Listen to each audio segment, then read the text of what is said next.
بسم اللہ الرحمن الرحیم۔ حضرت علی رضی اللہ عنہ نے فرمایا، 4 باتیں اپنی بیوی کو کبھی مت بتانا۔ نمبر 1، کبھی بیوی کے سامنے رونا مت، چاہے کتنی بھی تکلیف ہو، کتنی بھی پریشانی ہو، چاہے اندر سے کتنی ہی ٹوٹ چکے ہو، لیکن بیوی کے سامنے کبھی آنسو مت بہانا، ورنہ ساری زندگی تمہاری بیوی یہی سمجھے گی کہ یہ مرد بہت کمزور ہے، اپنی جذبات پہ قابو نہیں پا سکتا، چھوٹی چھوٹی چیزوں پر اداس ہو جاتا ہے، لہٰذا وہ تمہیں کمزور سمجھنا شروع کر دیں گے۔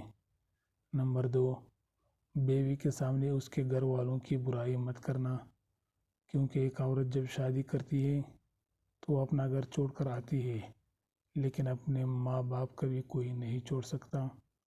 نمبر 3، عورت کو کبھی بھی اپنی کمائی مت بتانا، کیونکہ ایک مرد کو ہی پتہ ہوتا ہے کہ گھر کس طرح چلانا ہے، سب کے خرچے کس طرح پورے کرنے ہیں۔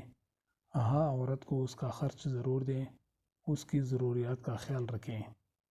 نمبر 4، اپنی بیوی کے سامنے بھی اپنے گھر والوں کی برائی مت کرنا، کیونکہ اس طرح تم خود ہی اس کی نظر میں اپنی عزت ختم کر دو گے۔ شادی کے دن نئی نویلی دلہن نے ایک اٹیچی کیس کی طرف اشارہ کرتے ہوئے اپنے شوہر سے وعدہ لیا کہ وہ اس اٹیچی کیس کو کبھی نہیں کھولے گا۔ شوہر نے وعدہ کر لیا۔ شادی کے 50ویں سال بیوی جب بستر مرگ پر پڑ گئی تو خاوند نے اسے اٹیچی کیس یاد دلایا۔ بیوی بولی، اب یہ وقت ہے اس اٹیچی کیس کے راز کو فاش کرنے کا، اب آپ اس اٹیچی کیس کو کھول لیں۔ خاوند نے اٹیچی کیس کھولا تو اس میں سے 2 گڑیاں نکلے۔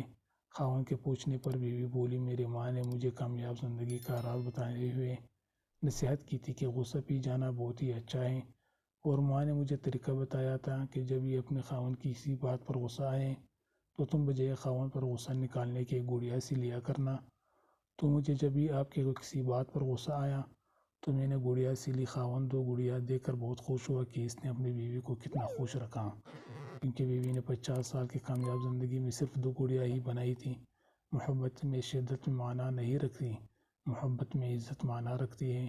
ایک ہوتا ہے کسی کو اپنی طبیعت کے مطابق ڈال لینا، اور دوسرا ہوتا ہے کسی کی طبیعت کے مطابق ڈل جانا۔ ان دونوں پہلو میں انداز نرمی اور محبت والا ہو تو تبھی رشتے بنتے ہیں، ورنہ جھگڑوں کے سوا کچھ حاصل نہیں ہوتا۔ اللہ تعالیٰ نے دنیا میں جو سب سے پہلے رشتہ بنایا وہ میاں اور بیوی کا ہی رشتہ تھا، اور پھر باقی سارے رشتے اس کے بعد بنائے۔ اور پھر یہ رشتہ تو ہے بھی ایسا کہ کتنی بھی دھوپ چھاؤں ہو، اس رشتے میں ایک دوسرے کے بغیر گزارا ممکن ہی نہیں۔ دوستوں، گزارش ہے کہ آپ چینل کو ضرور سبسکرائب کریں۔